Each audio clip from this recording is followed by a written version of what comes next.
আসসালামু আলাইকুম। অনলাইন ক্লাসের পক্ষ থেকে সবাইকে স্বাগতম। অনলাইন ক্লাসের ধারাবাহিক প্রক্রিয়ায় আজকে আলোচনার বিষয় হলো ষষ্ঠ শ্রেণী বাংলা বইয়ের 7 পৃষ্ঠা। চলেন আমরা দেখে আসি নমুনা ছকটি।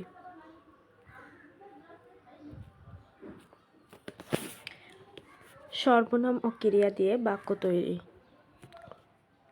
নিচের সর্বনাম অনুযায়ী যে কোনো ক্রিয়া ব্যবহার করে বাক্য তৈরি করো।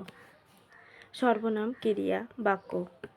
1 তুমি অবলিক তোমরা, 2 আপনি অবলিক আপনারা, 3 তুই অবলিক তোরা, 4 সে অবলিক তারা, 5 তিনি অবলিক তারা, 6 ও অবলিক ওরা। চলো আমরা নমুনা ছকের উত্তরটি দেখে আসি। আমরা নমুনা ছকের উত্তরটি দেখে নিই।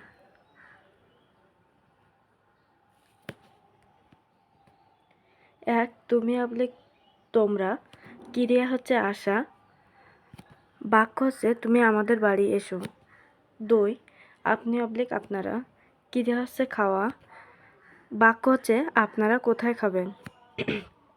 3 তুই অবলিক তোরা, ক্রিয়া হচ্ছে করা, বাক্য হচ্ছে তুই বাড়ির কাজ ভালোভাবে করিস। 4 সে অবলিক তারা, ক্রিয়া হচ্ছে লেখে, তারা চিঠি লেখে। 5 তিনি অবলিক তারা,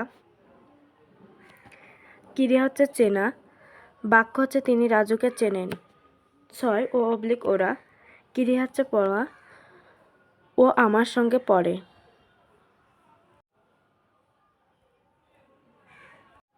এবার আমরা নিচের অংশটি পড়ে নিই।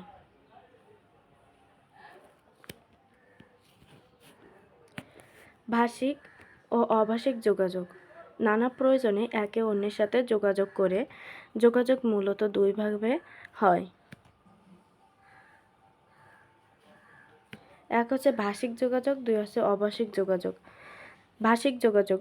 ভাষিক যোগাযোগের প্রধান রূপ হচ্ছে 4টি: শোনা, বলা, পড়া, লেখা।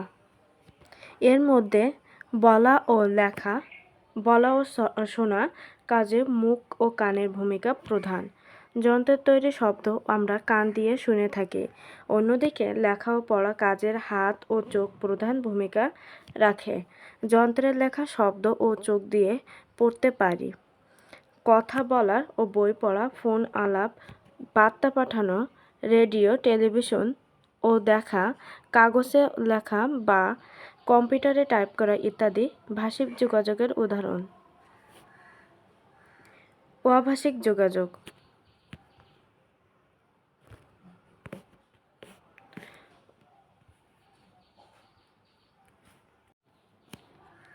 যোগাযোগের ক্ষেত্রে কথা বলা ও লেখার পাশাপাশি অভাষিক কৌশল ও কাজে লাগানো হয়। তখন মুখভঙ্গি ও শারীরিক অঙ্গভঙ্গি, হাত ও চোখের ইশারা, হাতের স্পর্শ, ছবি সংকেত ইত্যাদি ব্যবহার হয়। ধন্যবাদ সবাইকে সাথে থাকার জন্য। পরবর্তী ক্লাস দেখার জন্য আমন্ত্রণ রইল।